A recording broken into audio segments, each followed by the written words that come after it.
capítulo 25. Tem 30 e alguma coisinha. O tema é da igreja. Quem lembra o tema da semana passada? Matrimônio e divórcio, né? Matrimônio e divórcio. E é interessante que a gente lendo sobre o casamento, a gente já percebe que a igreja é a noiva de Cristo. Então é uma relação que a confissão de fé, na sequência, depois de falar da família, agora vai falar da família igreja. O próximo também está relacionado à questão da comunidade. E é um tema que nós falamos bastante no ano passado. O tema do nosso ano era a igreja essencial. E as palavras aqui a respeito da igreja estão relacionadas com a questão da igreja ser o corpo de Cristo, o lugar que nós somos chamados, tanto para aprender de Cristo, como para ter comunhão, para adorar juntos, para evangelizar juntos. Eu creio que é um tema assim tão simples, e tem pessoas com tanta convicção de que está bem é estar desigrejado, né? A pessoa fala, não, agora eu estou bem, tirei um peso, eu estou desigrejado, não vou à igreja nenhuma. Eu falo, como que a pessoa pode chegar a essa conclusão, né? Não consegue conviver, não consegue perdoar, não consegue se relacionar, porque em qualquer lugar que nós estivermos, nós temos que buscar ser submissos, buscar entender o próximo, ajudar o próximo. E as pessoas falam, não, agora não tem aquela instituição, fui para outra, mas na outra tem instituição também. Não, agora eu reúno com os grupos, é um grupo de células, mas tem uma liderança também. Todo lugar que você for, que é grupo, tem uma liderança, tem problema. Sozinho, não dá para a gente viver. Porque não só o termo igreja, mas qualquer coisa, hoje em dia a gente está vendo que as pessoas estão querendo se isolar mais, né? A gente vê adolescentes que falam, não, eu quero estudar para trabalhar na minha casa, no meu computador, eu nunca quero ver um patrão, nunca quero ver gente, nunca quero ver nada, vou arrumar um serviço online, né? Para ficar sozinho. É triste isso, né? Uma pessoa que quer se isolar do mundo, quer se isolar da sociedade, e infelizmente a gente está caminhando muito para isso, né? As pessoas querendo se isolar, querendo viver como, assim, sozinhas, tomando suas atitudes. Mas vamos lá. Antes da gente passar os tópicos a gente vai passar rapidamente. Eu só queria trazer aqui uns pontos, que é da minha apostila da classe de catecúmenos, classe de novos membros, que fala sobre a igreja. Então nós vamos passar bem rapidinho aqui. A palavra igreja vem do grego que significa assembleia, multidão. Então, a palavra igreja é essa ideia de assembleia. Você não é igreja sozinho. A igreja é a reunião. É uma palavra que significa isso. A diversidade de sentidos, a palavra pode ser usada em vários sentidos: igreja visível, igreja invisível, militante, triunfante, católico, universal, particular, local. Igreja como credo, né? Quando você fala a igreja romana, às vezes a televisão fala a igreja, ela está falando de uma igreja católica. Também como seitas e denominações, também como a questão do edifício. Você fala, vou ali na igreja. Então são vários nomes. É claro que o nome e o que nós vamos estudar hoje é a igreja, questão da igreja invisível, que é a igreja do Senhor Jesus. Por que esse termo visível e invisível? Visível é o do hall de membros, é que a gente está realmente percebendo, as pessoas da igreja são estas. Mas da invisível são os verdadeiros convertidos. Ah, mas tem gente que vai na igreja e não está convertido? Bom, pode ser que tenha, né? Esperamos que todos sejam crentes do Senhor Jesus, convertidos. Mas nós não conseguimos enxergar a salvação, né? Você olha para o seu vizinho, você olha para o outro, você não consegue enxergar isso de forma total, né? A gente acredita pelos frutos, conhecimento, que são crentes, mas não sabemos. Lá mais para frente nós vamos ler um texto que fala do joio e do trigo que crescem juntos. A igreja de Cristo é composta dos eleitos que são chamados pelo Espírito de Deus, igreja invisível, a comunidade dos que professam a verdadeira religião juntamente com seus filhos, que é a igreja visível. A missão da igreja.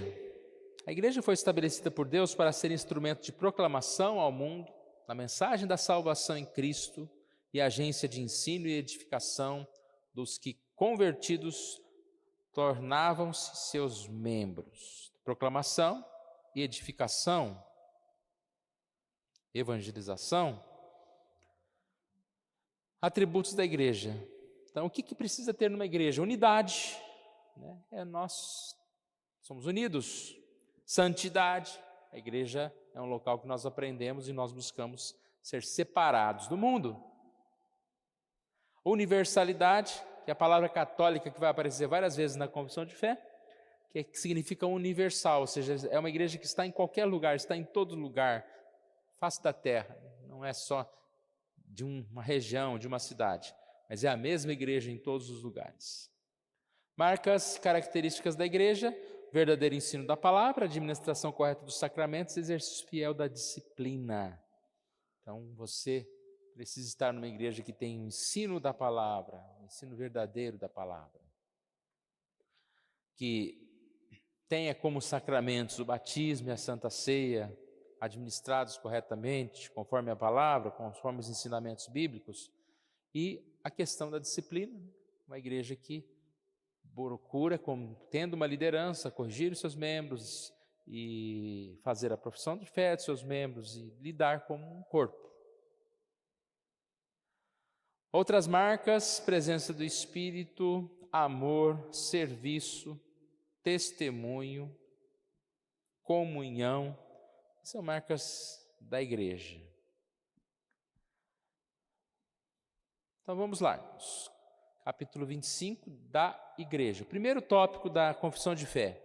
A igreja católica ou universal, que é invisível, consiste no número total dos eleitos que já foram, dos que agora são e dos que ainda serão reunidos em um só corpo, sob Cristo, seu cabeça. Ela é a esposa, o corpo, a plenitude daquele que cumpre tudo em todas as coisas. Então lembra o termo que nós falamos há pouco? A igreja católica ou universal não é a igreja de denominação católica, nem a igreja universal do reino de Deus. As duas palavras são sinônimas. A palavra católico significa universal. Então, esta igreja, que ela está em todos os lugares do mundo, ela que é invisível no sentido que nós não sabemos o número exato de membros. Podemos até contar números de membros do presbitério, mas nós não sabemos o número exato de membros da igreja do Senhor. Por isso que é chamada de invisível.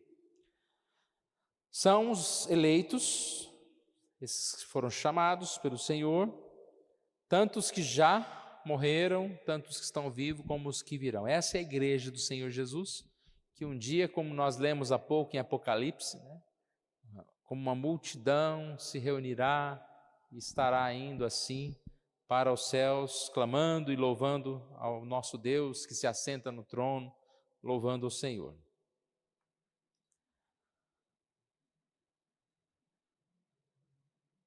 Cristo, sem Cristo não haveria igreja. Cristo é o cabeça, Ele que governa, Ele que dá vida ao corpo que é a igreja. Nós temos aqui alguns textos. Efésios fala a respeito de como o marido é o cabeça da mulher, também Cristo é o cabeça da igreja. Esse texto nós lemos na semana passada e fala exatamente sobre essa questão de ser aquele que alimenta a igreja, aquele que cuida da igreja. Então, quem que cuida de nós, da igreja? Nós temos o pastor, nós temos uma liderança, mas nós temos a Cristo, que é o nosso cabeça, o nosso líder que cuida de nós. Colossenses 1:18 reforça, dizendo que Ele é o cabeça, Ele é o princípio, o primogênito entre os mortos, para em todas as coisas ter primazia. Que Jesus morreu e ressuscitou, e este é o primeiro dizendo assim que nós também iremos estar com Cristo. Ponto 2. A igreja visível, que também é católica ou universal sobre o Evangelho, não sendo restrita a uma nação como antes sobre a lei, consiste de todos aqueles que pelo mundo inteiro professam a verdadeira religião, juntamente com seus filhos. É o reino do Senhor Jesus Cristo, a casa e família de Deus, fora da qual não há possibilidade ordinária de salvação. Você vê que tem muita coisa repetida do ponto 1 no ponto 2, mas como a gente sempre explica, né, que a confissão de fé, através de cada um dos pontos, ela vai acrescentando, dando mais conhecimento para nós do que ela está falando. Então aqui, essa igreja, né, que não é como antes. Como era antes? Era um povo que ele servia de exemplo para aqueles que eram os gentios, os de fora. A ideia era eles que convertiam especificamente aquelas pessoas. Hoje a igreja ela não tem uma raça, um povo específico. Ela é os eleitos espalhados por todo lugar. Claro que nós formamos um corpo, mas não é por uma raça específica. São todos que por mundo inteiro professam a verdadeira religião, que confessam Jesus, que confessam a fé, que creem na palavra de Deus. É o reino do Senhor. E aqui esse ponto final que eu deixei grifado, né? Pode surgir assim uma certa polêmica, né? Fora da qual não há possibilidade ordinária de salvação. Ele não está dizendo que é a igreja que salva.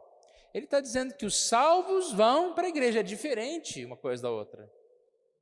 Quem que salva? É Cristo, é a palavra, é o Evangelho. E os salvos? Eles têm comunhão. Então a Bíblia vai trazer para nós várias passagens que falam a respeito dessa união, que nós deveríamos ir por todo mundo, pregando, batizando. Outros textos que falam sobre as pessoas que iam sendo acrescentadas dia a dia, que era um povo que está junto. Então aqui nós temos 1 Coríntios, que fala a igreja de Deus que está em Corinto. Então ela tem um endereço aqui, é a igreja que está em Corinto. Então como você vai ser igreja sem se reunir? É o que eu estava falando bem no início da introdução. Eu sou de Jesus, mas eu não tenho uma igreja. Tudo bem, pode sim ter uma denominação específica, vamos dizer assim, como tradicional, como nós temos, mas no mínimo tem que ser um grupo que se reúne, né, regularmente, em algum lugar, e com a palavra de Deus corretamente, administrando os sacramentos, com uma liderança, né, como a palavra diz. Então, nós não queremos dizer que só a igreja presbiteriana é a igreja certa, é a igreja que salva. O problema não é a denominação, porque uma denominação pode, no correr da história, ela pode vir a fracassar, como a gente sabe de muitas denominações, até presbiterianas em outros países, que se afastaram totalmente da palavra. Então, nós temos que ter uma igreja no sentido de um povo que se reúne em torno da palavra. Olha o texto que nós lemos no início e que cantamos, Apocalipse 7:9. Vi grande multidão, ou seja, o povo está junto. Quem que é esse povo? É a igreja. Reuniu só lá naquela hora? Então, se vai reunir no céu, você tem que já começar aqui, né? Vai reunir, comungar enquanto nós estamos aqui. Aqui é esse começo, né? Nós já somos a igreja. O céu já é aqui, né? Como tem aquele hino que nós cantamos outros dias.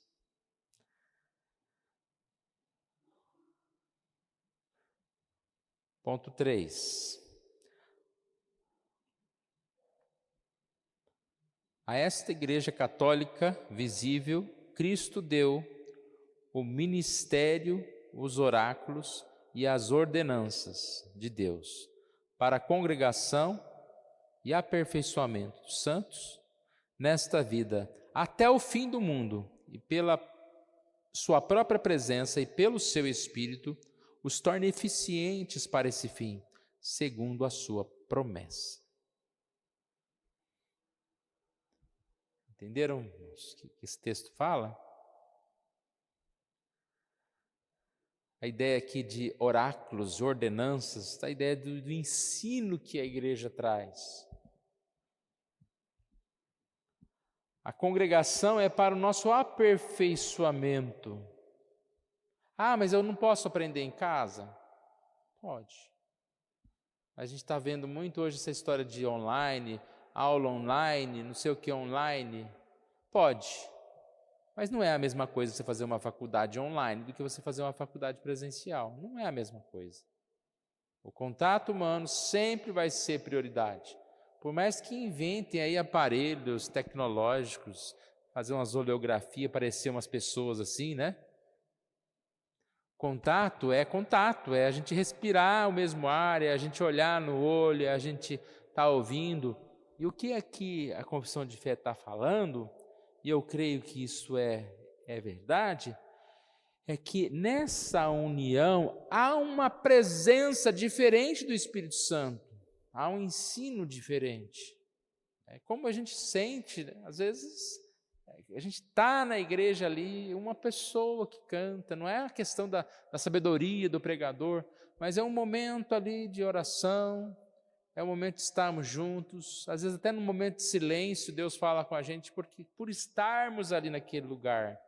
E aqui fala, né? Isso é edificante para nós, isso é promessa de Deus para o nosso aperfeiçoamento. Então nós somos equipados, nós somos tratados, nós somos curados. A gente faz tanta coisa dessa forma, né? A gente sai de casa, vai trabalhar, algum faz um exercício físico, tudo isso faz parte da nossa vida. E o exercício espiritual a gente faz aonde? É na igreja. É principalmente na igreja. Nós fazemos, estudamos a Bíblia, mas igreja é junto. Se eu quero ser igreja, eu tenho que estar na igreja, junto com os irmãos. Ponto. Aqui tem um texto de Efésios, né? Falando sobre essa estrutura, uma igreja, ela tem liderança, ela tem dons. Ele mesmo concedeu uns para apóstolos, outros para profetas, outros para evangelistas, outros para pastores e mestres. A gente lembra do corpo, né, irmãos? E o corpo, ele só é corpo quando está tudo junto. Separado, a gente falando em corpo humano, é até uma aberração, né? Você vê um pé, você vê uma mão ali, é algo assim estranho, ruim. E num corpo, quando uma parte sofre, todo o corpo sofre, né? Você está com uma dorzinha no tornozelo, parece que não está bom, não está bem, não está direito. E não tem uma parte do corpo que você fala, nossa, essa parte é muito boa, a não ser a cabeça, né? O cabeça que é Cristo. A gente não vai ficar, nossa, fazer uma homenagem para o dedo, né? Porque ele é muito bom, escreveu aqui muitas cartas. O corpo é um corpo. E por isso que esse exemplo é muito bom, né? Quando a gente fala de igreja, o corpo tem que viver, tem que conviver dessa forma. E somente cada parte funcionando especificamente, no seu tempo, no seu modo, é que vai fazer com que essa igreja seja uma igreja madura, uma igreja edificante, uma igreja dinâmica. Então nós precisamos de estar assim, né? Cada um exercendo o seu dom. O texto que eu citei há pouco, né? Mateus 28, dentro desse contexto de que a igreja é um lugar de ensino da palavra, aqui fala, batizando, depois fala, ensinando-os a guardar todas as coisas que vos tenho ordenado. Eis que estou convosco todos os dias, até a consumação do século. Deus está conosco individualmente, mas essa passagem ela fala principalmente de estou convosco, com a igreja.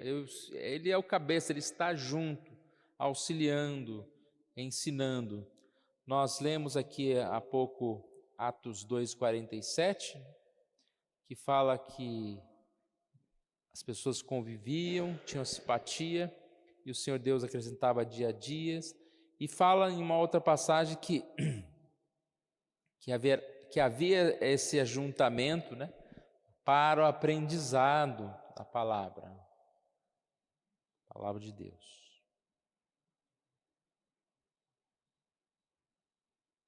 Estamos aqui, né? 4.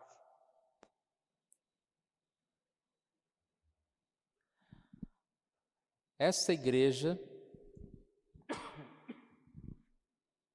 católica tem sido ora mais, ora menos visível. As igrejas particulares que são membros dela são mais ou menos puras, conforme nelas é, com mais ou menos pureza, ensinado e abraçado o Evangelho, administradas as ordenanças e celebrado o culto público. Deu para entender o que ele está falando com esse mais e menos?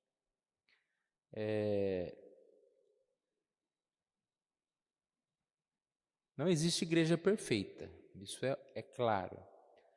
Mas existem igrejas que são mais fiéis, outras menos. Existem igrejas que estão fazendo um trabalho, digamos assim, maior, melhor, por estarmos mais próximos de Cristo. Existem outras que não estão tão fortes assim. E aqui ele diz que o que diferencia a igreja, no sentido da pureza da igreja, é o que é ensinado na igreja, esse evangelho que é abraçado, e as ordenanças, né, como as celebrações, como isso é feito. É interessante que uma igreja mais e menos não é simplesmente mais e menos aos olhos humanos, né? Porque nós podemos olhar para uma igreja e achar que ela é a máxima, mas não é bem assim que acontece, né? Não, existe muito tipo de entretenimento, porque a igreja, a gente falou de ensino, né? E em lugar nenhum na Bíblia fala que a igreja é um lugar de entretenimento, de diversão. Então, algumas igrejas procuram trazer de uma forma leve a palavra e sempre com entretenimentos, com coisas que buscam agradar, né? Não que a gente não tenha que agradar, que tem que ter um ambiente bom, que tem que ter coisas de qualidade, mas esse não é o foco da igreja, né? A gente falou bastante nisso outras vezes também. Então aqui, essa é a igreja mais ou menos aqui. E agora tem alguns textos aqui, porque às vezes a gente pensa que a igreja está muito menos, e Deus nos consola com essa palavra, né? Parece que está escrito errado a passagem ali, né? Ou é esse mesmo? Alguém confere para mim Romanos 11, 3 e 4. Acho que é isso mesmo. Mataram os teus profetas, arrastaram os teus altares, e só eu fiquei. Procuraram tirar minha vida, e disse, porém, a resposta divina. Acho que está misturado aqui, né? Reservei para mim 7.000 homens. Oi?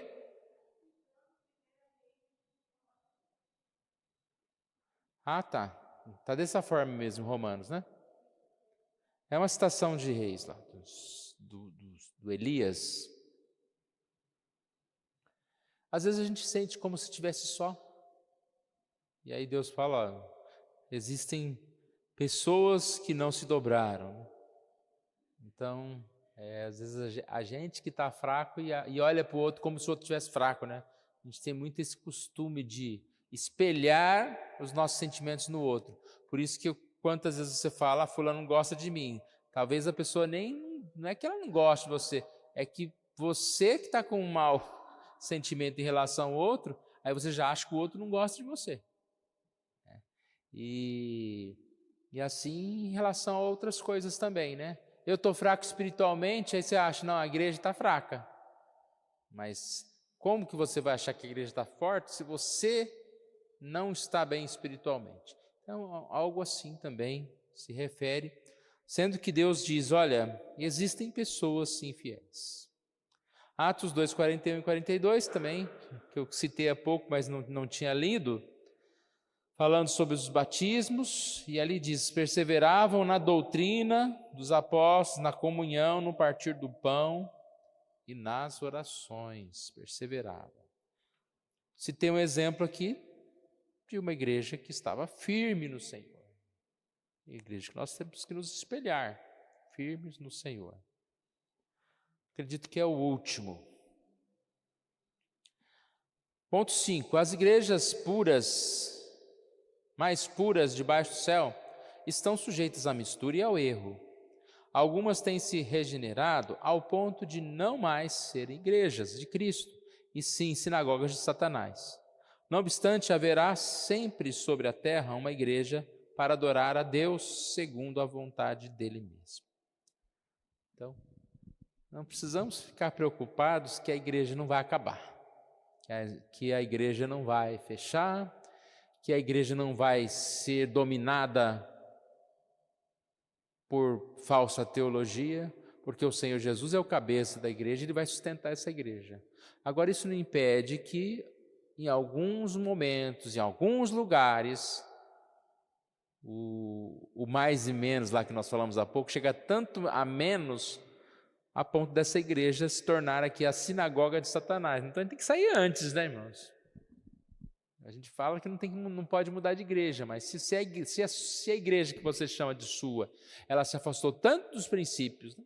Tem uma liderança totalmente distante de Deus, e aí você vê que aquela igreja que pregava a palavra já não prega mais, já está totalmente fora, tem sentido você não ficar ali não, né? Porque ela já não é mais uma igreja. Então você está correndo esse risco aí. E aqui tem o texto da parábola do joio e do trigo. Nessa parábola é bem interessante. E lá embaixo no versículo 30 que está destacado é deixai-os crescer juntos até a colheita. É difícil demais a gente fazer essa seleção. Embora às vezes a gente vê na igreja pessoas que você fala, o que essa pessoa está fazendo aqui? Essa pessoa não é possível, essa pessoa não deve ser convertida. Os atos dessa pessoa são complicados. E eu não estou falando nem que uma pessoa totalmente imoral que seria disciplinada. Estou falando de pessoas complicadas, de pessoas que você percebe assim, que tem pouco do que a gente entende como ser da fé, entendendo? E acontece. Mas a Bíblia fala, olha, vamos deixar. Quem sabe quem você está chamando de joio é trigo, né? Com o tempo a gente vai saber dessas coisas ou não. Agora é o último. Não há outro cabeça da igreja senão o Senhor Jesus Cristo. Em sentido algum pode ser o Papa de Roma o cabeça dela, senão o qual ele é aquele anticristo, aquele homem do pecado e filho da perdição, que se exalta na igreja contra Cristo e contra tudo que se chama Deus.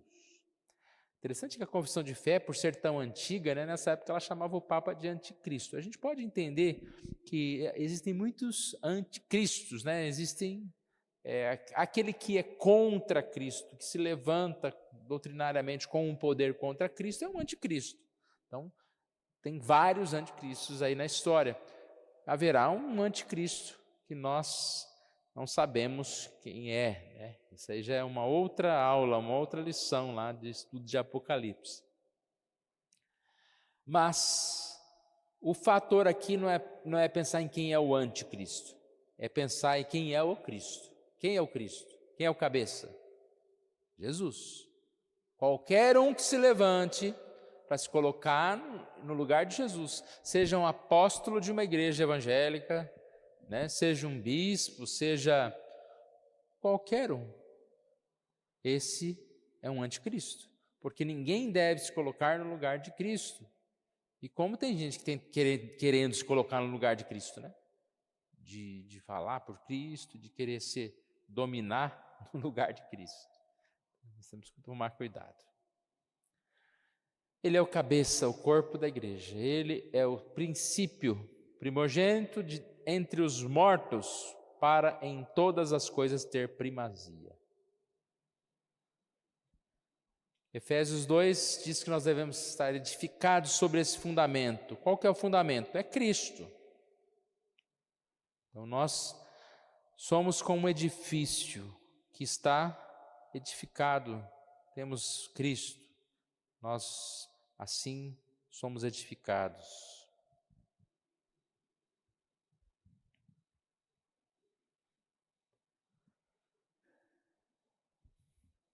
A igreja, como nós falamos, irmãos, ela é essencial, ela é importante para nós. O que a gente fale isso, né? A Bíblia fala lá em Hebreus que nós devemos não deixar de congregar, mas, pelo contrário, admoestar, falar a outras pessoas. E que a gente tenha sempre essa consciência, né? Esse dever de buscar, aonde nós estivermos, buscarmos frequentarmos, participarmos dos trabalhos da igreja. Às vezes as sociedades internas, a SAF mesmo, ela tem tão poucas programações, né? Uma programação no mês, depois a federação tem algumas poucas programações, às vezes, não querendo julgar as irmãs, né? Mas falta um empenho, porque não é possível que você não pode separar uma sexta-feira no mês para ir numa reunião da sua entidade, né? Como o CP separa toda semana à tarde, a UPA tem separado, e os trabalhos da igreja, né? O estudo bíblico, os trabalhos de domingo, e até domingo, o crente é domingueiro. Hoje agora o crente não é mais domingueiro, o crente é quinzenal, né? Ele vai um domingo sim, outro não. Então, às vezes falta muito compromisso da nossa parte, porque nós podemos fazer mais. O que é esse tempo tanto que a gente separa para outras coisas, né? O que a gente está edificando nesse mundo? Que a gente vai levar quando morrer? Vai levar as coisas que nós estamos tanto correndo atrás nesse mundo? Não vamos levar nada. Então, nós temos que, como nós falamos domingo à noite, temos que rever essa fome. Que fome? Eu tenho fome de quê? Qual que é o meu alimento? O meu alimento tem que ser como Cristo, a palavra, e tem que ser como Cristo o trabalho, o ministério. Eu preciso ter tempo para anunciar a palavra, para viver como igreja. Amém, irmãos? Falei bastante, mas acredito que é bom a gente relembrar, né? São muitas coisas que a gente vai relembrando aqui, importante para nos firmar, nós estamos assim no caminho. Quando a gente ouve alguma coisa que a gente já sabe, também a pessoa que está falando tem que ter autoridade, né? Mas a gente fica feliz, porque fala, olha, eu estou ouvindo aqui, eu concordo com isso. Então eu fico feliz, porque mesmo eu sabendo, eu estou assim ouvindo alguém e eu estou podendo confirmar aquilo que eu sei. E isso aí é um papel da igreja também, né? Nós estamos aqui confirmando a palavra, trazendo para nós esta palavra.